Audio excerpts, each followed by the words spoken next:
אני חוזר אליי חגית, ואני רוצה לצרף מעזה את אחד מתושבי עזה. שלום לך. אהלן, שלום, ברכה. אני לא יודע אם אתה מכיר את חגית שיושבת לידי, אבל חגית פונתה לפני 9 שנים מגוש קטיף. אתה נשארת בעזה. אני רוצה קודם כל לשאול אם אתה מרגיש שקרה לכם משהו טוב ב9 שנים הללו. התחושה היא שלא קרה שום דבר טוב לתושבי עזה, להפך, חמאס רק גרם לעוד ועוד ועוד קושי. אני צודק? בחיים לא קרה לנו טוב, לא לפני שיצאו התנחלויות ולא אחרי. אנחנו כמעט מ-87, אנחנו בעזה סובלים. מאז אינתיפאדה ראשונה, וכל התושבים בעזה בו סובלים. אין להם טוב. לא מתנחלויות ולא בלי התנחלויות. אפילו עכשיו, בלי התנחלויות עוד יותר גרוע. אבל אתה מכיר את אנשי גוש קטיף, אתה אומר, כנראה עבדת איתם. אז זה לא היה כל כך רע. בטח שאני מכיר, לא היה רע, לא היה לנו, אנחנו בדרך כלל לא היה לנו רע עם יהודים אף פעם. אנחנו היינו עם יהודים מסתדרים, היה לנו חיים טובים, היינו עובדים בישראל, אנשים מבקרים אצלנו בעזה, אנחנו מבקרים אצלהם, באים לחתונות שלנו, היינו חברים טובים, ידידים טובים. לא יודע איך התדרדר המצב, הגענו למצב כזה. אני חושב זה מצב לא טוב. אני חושב שיש דבר אחד משותף לך ולחגית. את כועסת על הממשלה שפינתה אותך מגוש קטיף, ואתה כועס על מי שמנהל עכשיו את העניינים בעזה, זה נכון? נכון, נכון. וואלה, אני אגיד לך את האמת, אני כועס על שני צדדים. מי צריך מלחמה? מי צריך וג'ע ראס? אנחנו בקושי שמגדלים את הילדים שלנו. אתה מגדל ילד כמו עץ בבית, פתאום בא מישהו חותך לך את העץ. מי צריך את הווג'ע ראס הזה? מי צריך את כל הבלגן הזה?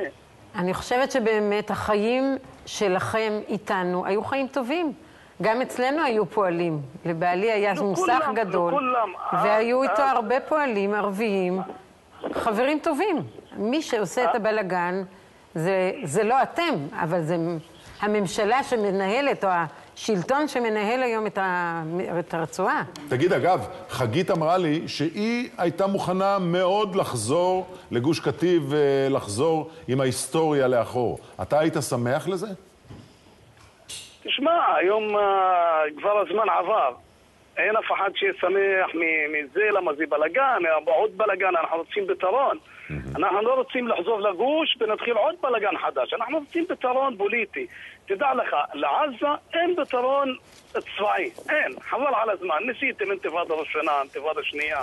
עכשיו ניסו, טילים בו, טיל שם, מטוס בו, מטוס שם, פקצה בו.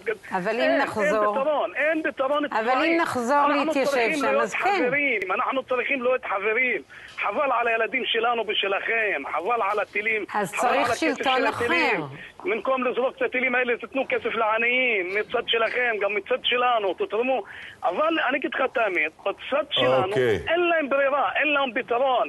רק מלחמה יפתור להם את הבעיות. הפתרון הוא שלטון אחר, והפתרון הוא שאנחנו מתיישבים, ואתם מתיישבים ועובדים ביחד. זה הפתרון. הלוואי. אני רוצה קודם כל... אבל הפתרון, אבל אין פתרון פוליטי. אם לא מדברים, ישראל לא יודע מה היא רוצה. ממשלת חמאס לא רצו לדבר עם חמאס. ממשלת אחדות עם אבו מאזן לא רצו לדבר עם אבו מאזן. אז עם מי מדברים? מה עושים? מה עושים? מעברים סגורים, אנשים יושבים בלי עבודות, אנשים אין להם מה לאכול. מצרים המנהרות סגרו אותם הרמטית מאז נפילתו של הממשל של כן, אני חייב לעצור פה ולהגיד לך קודם כל תודה רבה שדיברת איתנו ותשמור על עצמך. חגית, תודה רבה גם לך.